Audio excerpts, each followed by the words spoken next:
morning, everybody, or good afternoon, depending on where you are in the world. I am MJ Shores, and I am with Personal MBA Coach. We have been providing MBA admissions advising for prospective students since 2008. And we do have a placement rate at top MBA programs of 96% of our clients. So I think today I'd like to go over top 10 MBA applicant pitfalls, resumes, letters of recommendation, and more, particularly since these vary a little bit from school to school, where you are applying around the world. And since an MBA degree is a rather peculiar degree because it's a professional degree and it's not your purely academic degree like you have if you're going to study physics or computer science or something like that. So a little bit about Personal MBA Coach. We have been helping clients around the world get into their dream schools since 2008. We do have 15 years of professional experience across industries, 13 years of MBA admissions consulting expertise. We are the #1 ranked consultant on MBA Insight, #1 on leading consultant ranking, #1 on Business Because. We have been invited, our CEO, Scott Edinburgh, founder of the organization, who has an undergrad degree from MIT and is a graduate of the Wharton MBA program, has been invited to present to the admissions directors at annual General Management Admissions Council conference, which is the conference where admissions officers from around the world come annually to share their best practices, their knowledge about the industry, and become familiar with other schools. We do have a 96% success rate. And in 2019, our applicants, our clients, secured $5.5 million in scholarships. We are a boutique one-on-one MBA and graduate school admissions consulting firm that also offers GMAT, GRE, or EA tutoring. We do offer full-time support 7 days a week. So we work unusual hours, mornings, evenings. We work at the hours that best meet our clients. Scott Edinburgh, our founder, is a former M7 MBA admissions graduate. I also have been a director at the Wharton School. We are a member of AGAC. We do early planning sessions that are 3 months to 3 years prior to your application to help you figure out what you need to be doing to present a strong professional profile, a strong GMAT profile, and help guide you through that process. We do have former M7 MBA interviewers on our team who help prepare you for the unique and very specific types of questions and interviews that you will have with different schools, whether they be with alumni or current staff or group interviews like Wharton offers. And we do have former clients to network with at every top school. So round 2 is sooner than you may think. I know there are staggering deadlines for round 1 and round 2 and the others this year. And they're not quite as consistent and uniform as they have been in past years, but it comes up very quickly. So do not let your time slip away. Key parts of your application obviously are your personal story. If you need to take additional courses to bolster your quant skills, if you don't have much statistics or economics in your background and you don't test quite so well on the GMAT or GRE, you definitely need to plan what we call LORs or letters of recommendation. You don't want to ask somebody to be a recommender for you at the very last minute. Most of them are very busy. Certainly the GMAT or the GRE, depending on which one you're going to take. And so these are all the different parts of the application. It's coming up very quickly, so time to get on it. So let's look at some pitfalls that are common to the vast majority of MBA applicants. The first one is what we call illogical career goals. They're ones that don't necessarily flow from what you have done. They need to make sense. So for example, a lot of people say, I want to be an entrepreneur and run my own business. And then you look at their application, you look at their experience, and they've never done anything entrepreneurial. It is something that sounds great. It's idealistic, but without having a sense of the type of work that goes into it and the fact that the large majority of startups fail, it makes one wonder how couched in reality your goal is. Similarly, there are a lot of people who are very much into social entrepreneurship, and those are great goals, but they don't really have a background of being a volunteer or contributing to the social sector or doing something that would show that that career goal is informed. So if you have those kind of goals and they're not a natural outflow of your background, then you need to explain that. If you are a career switcher and you want to pursue an MBA and then change your career goal, it's really good in your application and in your interview to let the admissions officers know why that is. Make sure that it's thoughtful and that it shows that it's an informed decision as opposed to, gee, I'm really tired of being an engineer and I want to get an MBA. If you can explain why an MBA makes sense for you, then admissions officers are very reasonable and they're happy to take that into consideration. In general, you want to be decisive and specific. You want to be very detailed in terms of what you want to do. Instead of just waxing broadly like I want to be a consultant, what does that mean? Is there a particular area of consulting that you're interested in? Does it appeal to your natural skills? Is it going to be something that will help give you a broad exposure to all industries? Those kinds of things are really helpful as you apply. Pitfall number 2, asking your company's CEO to write your letter of recommendation. Unless you work closely with the CEO, he or she is not a good choice. I remember when I worked in admissions, and this was from a U.S. applicant, this person had a letter of recommendation from the President of the United States. It was really clear in this 3-sentence letter that the President did not know the recommender. So the key with getting someone to recommend you is getting somebody who knows you well. And in most cases, those are people you've worked very closely with. And if you aren't currently working with them, but you have in the past, then showing that they still are connected to you and are really aware of the progress you've made since they worked with you is great. So pedigree or prestige are not the key factor. You want somebody who is just really your champion, who's going to write you an amazing letter. They should also be able to compare you to your peers. How do you measure up with others on whatever dimensions they see you excelling in? It could be your interpersonal skills. It could be your ability to lead teams. It could be your technical skills. It could be any number of those things.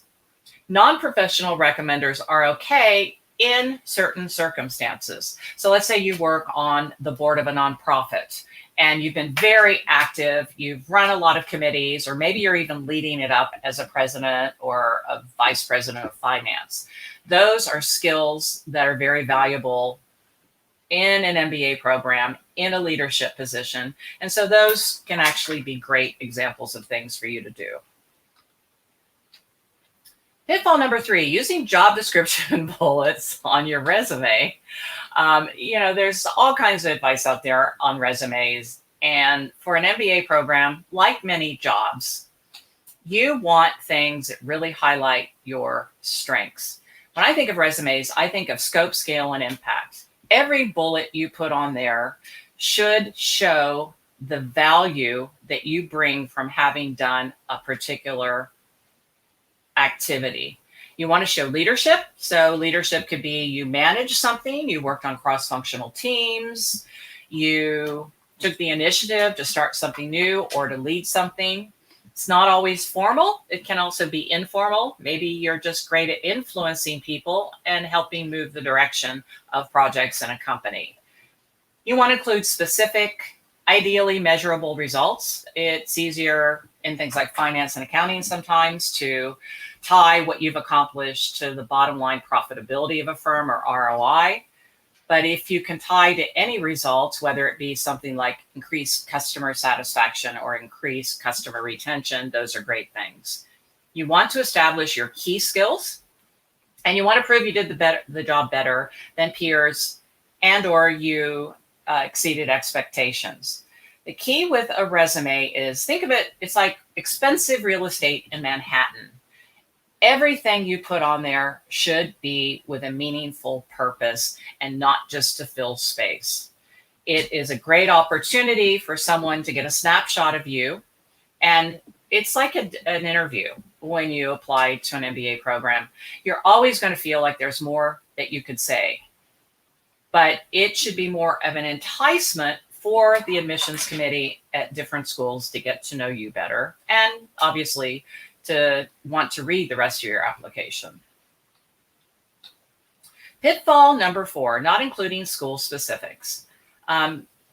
Schools always are looking to see if you're a good fit for them. And part of your being a good fit for them is your having done the footwork to know about that school and to have reasons why you would want to go to that school other than location or reputation or ranking.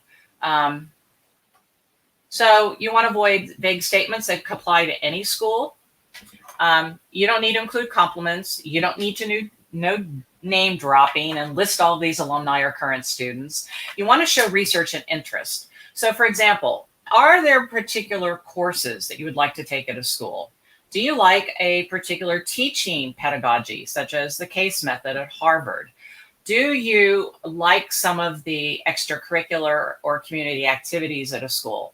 Maybe you are an entrepreneur, you want to start your own business, or you have a family business and you find there are some centers of excellence at a school that are of interest to you that focus purely on entrepreneurship. So schools do want to know why you think the school would be great for them. And don't forget to include the value that you bring to the school. So it's a give and take process, right? Schools want people who get involved in the community, that give back and pay things forward as much as they take.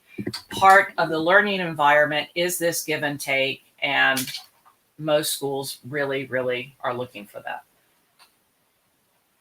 Pitfall 5, having a vague reason for wanting an MBA. It's not uncommon for people to say, I want to learn business skills, or a classic is, I want an MBA toolkit. And by the way, buzzwords are a great thing to avoid in an application because they are overly used and sometimes not terribly meaningful.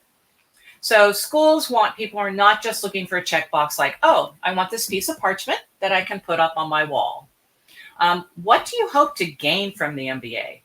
Let's say you are a classic engineer and you haven't had a lot of opportunity to manage projects. Maybe you want an opportunity to learn a little bit about project management or to lead some teams. Maybe you haven't had a lot of leadership opportunities and you want to learn how to negotiate, and you want to learn these skills in a safe environment where the downside is less significant or negative than it would be on a job. Maybe you're a very technical person, you want to gain these softer skills. Maybe you're a technical person who has some of the softer skills, but you haven't been exposed to marketing or strategy. So level set what skills you have, and then identify your gaps and how the MBA will help you. So like I said, business speak, or what we call consultant ease, is not always great. To say, oh, I want business knowledge or strong fundamentals doesn't mean anything. It's sort of the starting point. Drill down deeply so that we know what you're really looking for. Pitfall 6, not answering the question. Think about what's being asked and why it is being asked. Your best answers will consider both.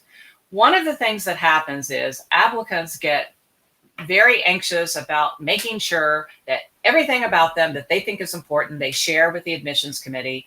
And then sometimes they don't answer the question being asked. And that can have an unfavorable impact on the assessment of you as a candidate. Don't write what you think the admissions committee wants to know. Admissions committees are as diverse as all of you. We don't have one set thing that we're looking for. Frankly, admissions officers are trying to craft a diverse class. Diversity is not just ethnicity or gender. It is professional perspectives, political perspectives. It is crafting a wide variety of people. So just be yourself. There is no correct answer to anything. And while it's okay to include some details for context, if background is not asked, don't spend a lot of time on it. So you will find that a lot of applicants spend a lot of time talking about their professional background, their personal life, their childhood, instead of focusing on the future. It provides a nice foundation and a nice way of introducing yourself and providing a little context. But essentially, the focus should be on what you'd like to do going forward. And schools do place varying importance on different criteria. I mentioned this using too many buzzwords. And you see this little cartoon here, blah, blah, blah. You know, when we talk to thousands and thousands of applicants who lift language off of websites or come across these catch or cliched phrases, and we hear them over and over and over again, it does sound a little bit like buzzwords. So sometimes people will say things like, I really want to make a difference and I want to have an impact on the world. And it's like, fine, but it kind of goes over the AdCom's head. So do leave the consulting talk for the concierge lounge. Words that are common to you may mean nothing to the AdCom, especially if those are words that are real specific to your industry. Technical terms can be confusing and unnecessary. Put things in everyday language that anybody reading your application could understand. It's great to focus on transferable skills, results, and personal characteristics. Your MBA resume and cover letters should differ from those that are used for jobs. Pitfall number 8, lack of consistency across the application. Your application should paint a picture of one person. Now, I know that sounds like it would be obvious, but it's not always the case. So when people read your application, they look at it from front to back and say, what kind of picture emerges? So let's say your letters of recommendation differ from the rest of your application, and the AdCom goes, wow, this doesn't even sound like the person who wrote these essays. That can be a real disconnect. So make sure your recommenders are stressing things that you know you're putting in your application, or maybe highlighting things that can supplement, augment it, and fill gaps in your experience. Maybe your quant profile is a little weak, but you do financial modeling at work. Well, that'd be a perfect thing for a recommender to put in your letter of recommendation. Show what makes you unique. That takes a lot of self-reflection, maybe talking to people you know, getting their perspective, but you all have things that make you unique. If you do have a key theme, make sure it appears throughout the application. So if your key theme, for example, is that you've overcome a lot of obstacles in your life, then that should be reflected in maybe how that's played out in terms of the skills you bring to a job, in terms of the activities you've become engaged in the community. An application that is not consistent will not be genuine. And one thing that happens is there are essays that are ghostwritten, and we know it. And so admissions officers are keenly aware of when things just don't kind of gel together. So the key is be yourself, be genuine, and that in and of itself can make you quite unique and quite attractive. Pitfall number 9, too much repetition. Do not waste valuable space telling the AdCom the same thing more than once. And it's easy to do when you want to make sure you're really being clear and focused about who you are. But consistency is not repetition. Is more important than repetition. With few words, use them wisely. Like I said, it's like expensive real estate. Don't tell the same story twice. And you all have more than one accomplishment. Please show them. Let us see what they are. Pitfall 10, not properly engaging with the school. You know, admissions directors are real people. Show them you love their school. That does not mean that you have to constantly send them emails, call them, become their best friend. But it does mean that if you have an opportunity to meet them at virtual fairs or events like this, that you show an interest, convince them that you actually want to go there as part of your application, or if you interview with them. Do talk to students. A lot of programs, MBA programs, have ambassadors or students who are willing to have you contact them and ask them about their experience at the school, what it's like for them, so you can get some real keen insight into the culture of the school, the curriculum, the opportunities, and even what the alumni network looks like, where they're located, and how accessible they are. Visit when reasonable. Probably is not reasonable at this point, but we're hoping it'll get there soon. And ask smart questions. Ask ones that are probing and actually show a real interest in the school, and not ones just to fill space. So here, again, some highlights of Personal MBA Coach. Here are a number of schools where we have placed our clients. We've placed them at all of the top schools, and even most top MBA programs. We've placed them at a wide variety of schools around the world, and we've placed some people in executive MBA programs as well. So these are just some sample schools where our clients have gone. So how can we help? We can help you with prep for GMAT and GRE, helping you with your essay content, essay editing. We do not write essays for you so that you can preserve your integrity, and it can preserve your style and your tone. We do initial brainstorming sessions where we talk a lot about you, what your story will be, what key themes and trends are throughout your life. We do help you with the personal story development. We do resume editing. We help you with your letters of recommendation in terms of based on your profile, things that you may want to have your recommenders emphasize. We help you identify who those recommenders might be. We even help you with school selection based on your profile. Schools vary in terms of who they accept. It's all driven by the applicant pool, obviously. But based on your profile, we can help you figure out your stretch schools, your reach schools, the ones that you have a pretty good chance of getting in, and then what we call safety schools. We also do mock interviews that help prepare you for the different schools. We're familiar with the different types of questions they ask, the different types of interviews they conduct, so that you can go in feeling very prepared and present yourself in the best possible light that you can. So we do have a Kickstart guide. You can go to our website, Personal MBA Coach, and there's a Kickstart sign up there. I can also put it in the chat function if you would like.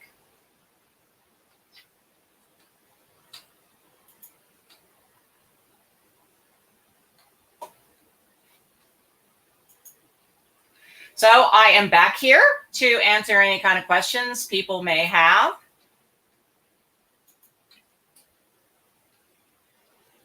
And to maybe expound a little bit on the things that we've talked about.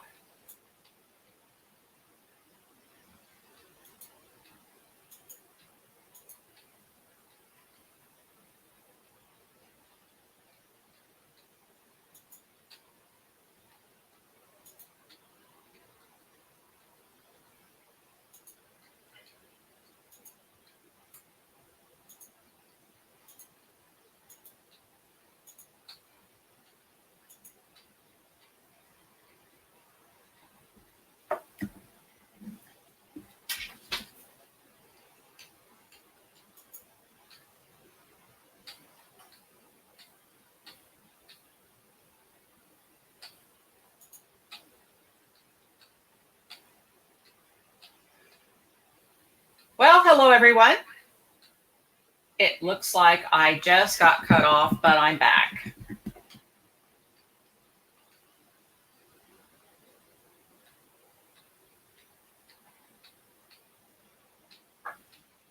So let's see what kind of questions we have here.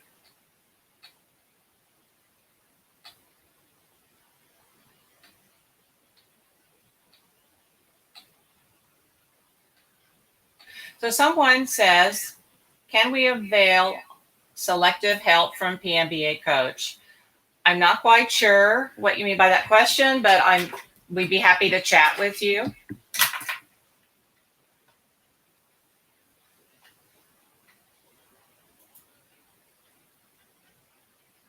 So if you'd like, just reach out to us on personalmbacoach.com.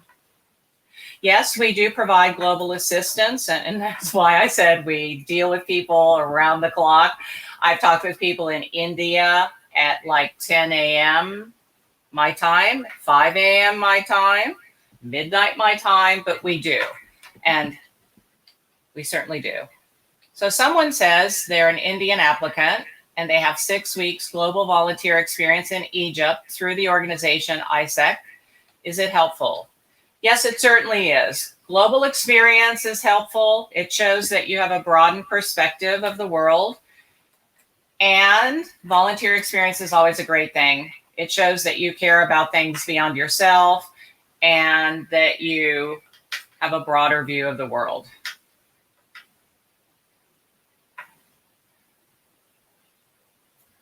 Someone else has said they're skeptical about what would be best for their goals. Should they go for Europe, Canada, US? So I'm not sure what you mean by you're skeptical about what would be best for your goals. I think the key is find goals that make sense based on what you've done in the past, or goals that an MBA would help prepare you for. Look at what other people do after MBAs. You can look at the career service or management side of websites, and you'll see what career paths people take, and that may well help you.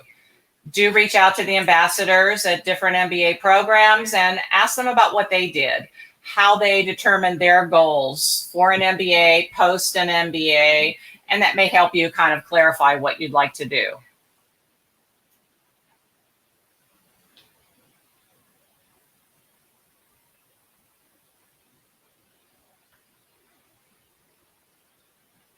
So we have another question here.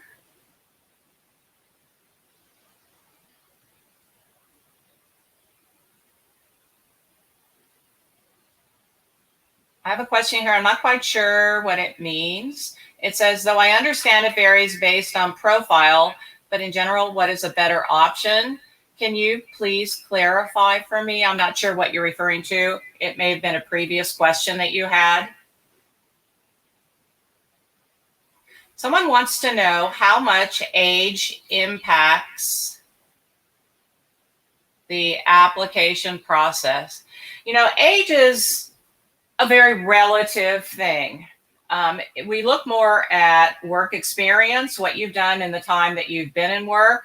The thing to do is look at different schools, look at the distribution of age that they accept into the class. Some schools accept older clients, some do not. The ranges really differ among schools. It's really more what you have done in the time that you've been in a program. Most schools do accept outliers. One of the questions they'll look at is if you've been out longer, what are your career goals? If it's a total career transition, it may be a little harder to make the case for you to come into a program. They always want to know that your success of securing a job after an MBA is really strong and that you're well prepared. Someone said they have to take the GMAT, and I assume there's a sigh here again, and would like to start their application brainstorming first sometime this week or next. Is it going to be challenged to do it all in just a month or so? Yes, but it can be done, and certainly people are quite successful at it. You simply hunker down, do what you need to do, and if you do have assistance with that, if you have somebody helping you with the essays, helping you figure out your storyline, that can reduce the time it takes to actually prepare your application. We do see people do it in a month. You just have to make it a priority. Someone wants to know what the biggest difference in application strategy for a European MBA vis-a-vis a US MBA. You know, they're all pretty similar. If you want to know what the difference is, just look at the difference in the applications.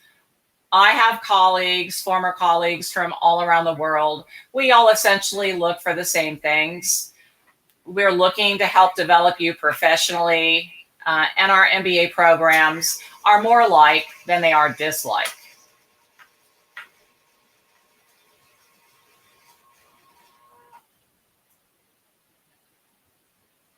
So somebody's asking here,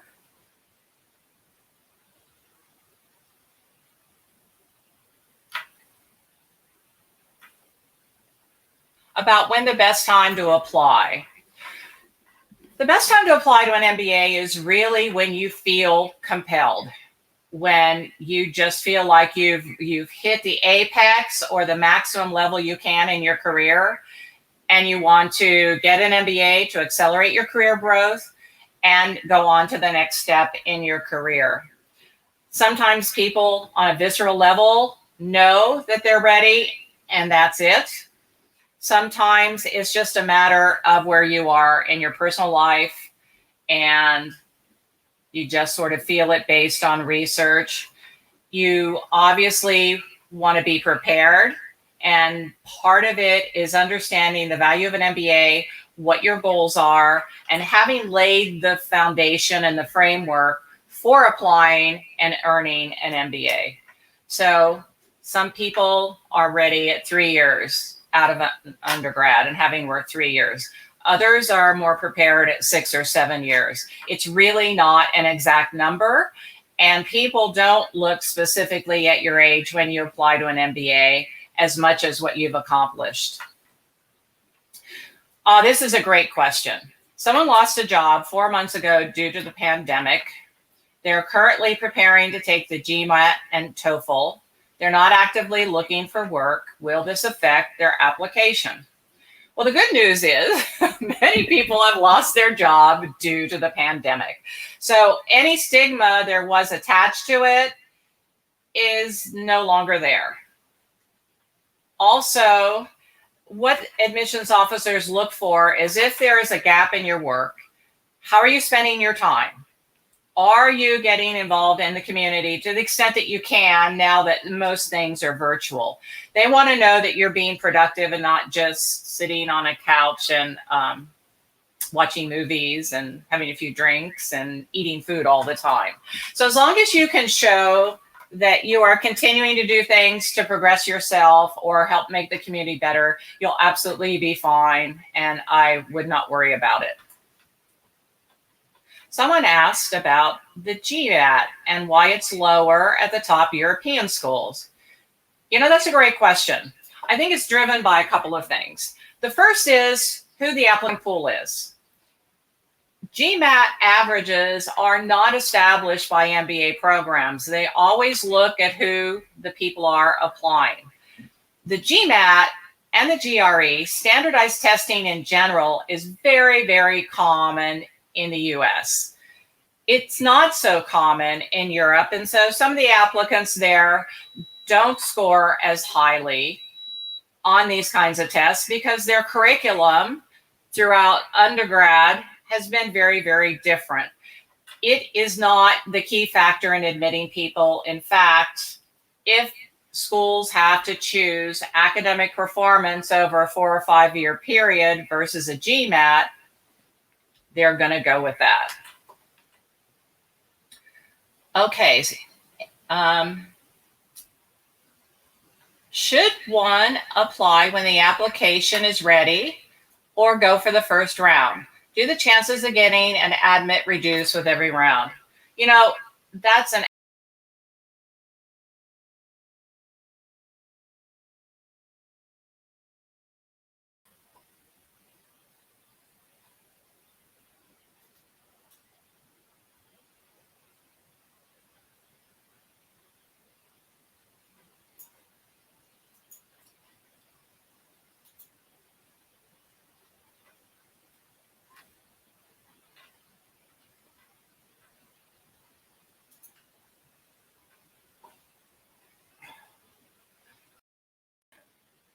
Hello again, everyone. Internet's a little wonky this morning, but so in terms of when to apply, it is not always true that you have to apply in round one. Round two can be equally compelling or great for a time for someone to apply. What happens in round one is schools will frequently maintain a heavy wait list to see how round two applicants turn out. Round one and round two tend to get the bulk of applications to MBA programs, and you get fewer ones in round three or round four. Having said that, it is best to apply when you're ready. There are always room for the best applicants in round three or the last round of any school. If you really enhance your candidacy from one round to the next, I would say apply when you're ready. If you apply in the final round of a school and you are denied, you have learned a lot about the admissions process, and you may be a much better applicant when you reapply the following year. And contrary to a lot of myths, it is not a negative to reapply to a school. Schools love reapplicants, especially since many times they have reflected a lot more on what they want to do, or they've done other things to enhance their candidacy. Someone is asking about how would an applicant's average GPA be looked at if there is a work experience of 7 years? Can a high GMAT score offset an average GPA? That's a great question. It all depends, which is probably not what you want to hear. It would depend a little bit on the nature of the work you do. And certainly the longer you've been out of undergrad, the more your professional experience comes into play. This person asked about being in the top 15% of their batch. That certainly is in an admissible range, so I don't see that as being a negative or anything that would hinder you. So everything is looking at collectively. So it's your academics in combination with your professional background. And so no, it could be an asset to you. So I would say don't let that hinder you in the least.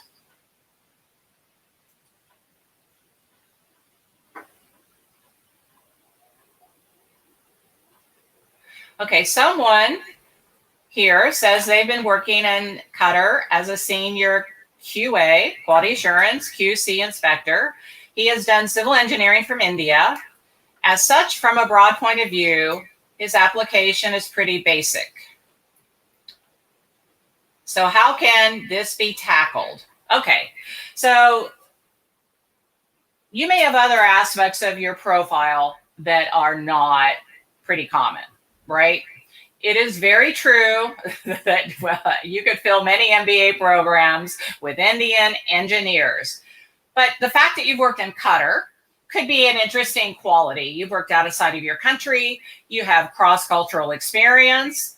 Maybe there's something in your personal life that makes you distinct. Maybe it's some contributions you do outside of work or school.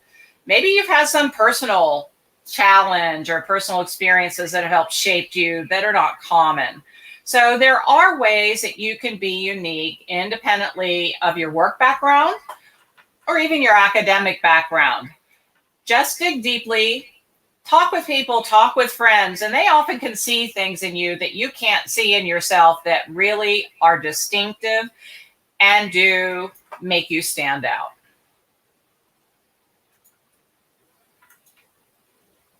Someone completed an MBA in 2012 and now with 8 years of work experience wants to pursue a second MBA because they want to be an entrepreneur. What kind of chances do I have to be accepted in an Ivy League? I would say it depends on the school to which you're applying. There are some MBA programs, top schools, that do not accept people who already have MBAs. Some people would take someone like you into consideration if you can explain the value of what you get out of the second MBA that you didn't in the first MBA. Maybe the first MBA was at a regional school from your home country. And this new one is going to be more of a global experience. Maybe it's even going to provide you with a curriculum you didn't have in your first one.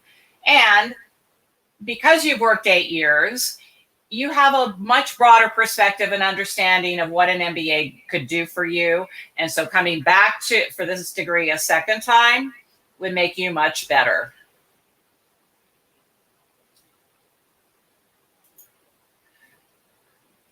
Time to wrap up.